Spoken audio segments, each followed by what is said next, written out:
આજ તો પીધું આંકડાના પાનમાં ગરમા ગરમ રગડી ચા. આજે હાલીને આવી ગયો ગામમાં, કારણ કે ગામમાં મઢે જમણવાર હતું ને એટલે પોગી ગયો ને મગલાલ ભેગો બેહી અને હરવે હરવે જમી લીધું. જમી અને આવી ગયો ગામના ઝાપે, કારણ કે મફતમાં માવો ખાવો હોય તો ગામના ઝાપે આવવું જરૂરી. એટલે અમારા ગામના બધા જુવાનિયા બેઠા હતા, એમની આગળ માવાનો જુગાડ કરી અને ખાઈ લીધો.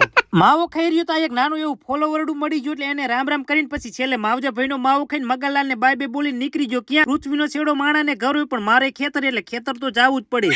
ફાઇનલ પોગી ગયો ખેતર ને ઓયડી આગળ બુલેટ ઉભું રાખીને થઈ ગયો હાલ તો, કારણ કે પાણી ચાલુ કરવા તો જવું પડશે ને. વેચમાં ગોવાળીએ જુગાડ વાળો ચા બનાવ્યો, તો કેવી રીતે હાલું તમને જણાવું. ચા વગડામાં બનાવે એટલે ચા પીવાનું કોઈ સાધન ન હોય, એટલે ચાની રકાબી તરીકે ને આંકડાનો પાંદ લઈ અને એમાં બાવળિયાની હુર રાખીને આવી રીતે જુગાડ બનાવવામાં આવે, અને જો એની અંદર આવી રીતે ચા ભરવામાં આવે તો આ ચા રહ્યું ને ભાઈ નસીબ વાળાને જ પીવા મળે, કારણ કે આ પૈસેલ બનાવો ને તો આવી રીતે ચા નો બને. આનો સ્વાદ ભાઈ 5 સ્ટાર ને ગમે તેટલી સ્ટાર વાળી હોટલ ને પાછો પાડી દે, જામો પડી દીધો. ઓહો પછી કરી નાખ્યો પાણીનો ડેટકો ચાલુ. જેવો ડેટકો ચાલુ કર્યો એટલે આવી ગયું રાયડામાં પાણી ને આપણે કરી નાખ્યું હરવે હરવે નાકા વાળું ચાલુ. બાકા ઝીકી બાકા ઝીકી બાકા ઝીકી.